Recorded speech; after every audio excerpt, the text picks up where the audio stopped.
Well, your first Edinburgh derby in charge of Hibs, couldn't go off to a better start. No, good. Obviously 3 points, celebrating with the fans at the end, it's great. I told the players to go and enjoy it because lots of things about that were really pleasing. The fans have seen the team go behind, come back and win away from home in an Edinburgh derby and show some real character to get the 3 points as well. One of the encouraging things was going behind here at Tynecastle. When Hearts get in front, they're a hard team to break down, but we didn't let our heads go down. We got on the front foot straight away and got back in it very quickly. Yeah, because some games go your way. There was something we needed to change, after 20-25 minutes that would allow us to make more passes, get Steffi on the ball higher up the pitch. So we had to do it. It was one of them games where you could see what you need to do and create to the players. Took it on board. We pushed Stevie a little bit deeper when we had possession, so him and Millie could try and make the pass and then make a bit more space for Steffi. And it worked for us today. And then when we got in front, we had even more space to play on the counter and be a big threat. Second goal was a cracking goal, lovely football, lots of passing, good finish from Darryl Horgan. Yeah, and it was. Everyone could see where Hearts had the advantage over us, just the sheer size, direct, putting the ball in his box, set plays. So we have to stand up to that, but then be willing to play. And we had a small team, but some decent footballers, so we have to play decent football. And I think the second goal was the one real moment of quality in the game.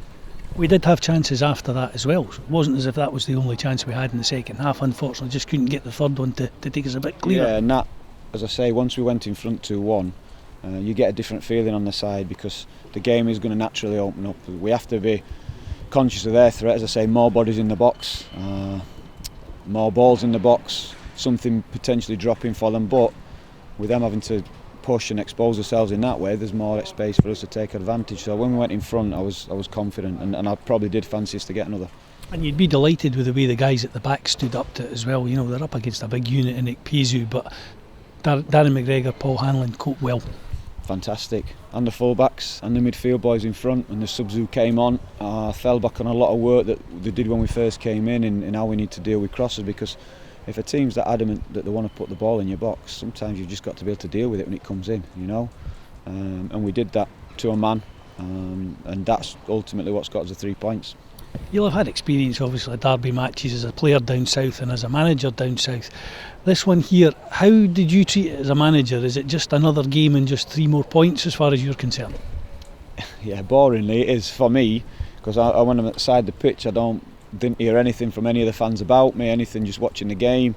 But I had a feeling before, and what I wanted to do was to celebrate with our fans at the end of the game, and we got to do that, which is pleasing. And that's when whistle's gone, you can take it in, you realise what it means to everyone, and you can enjoy the evening. So yeah, it's side of the pitch a little bit different when you're not playing, you stood, and I think for me anyway, whistle goes, I'm in the zone of coaching the team, trying to see what I need to see.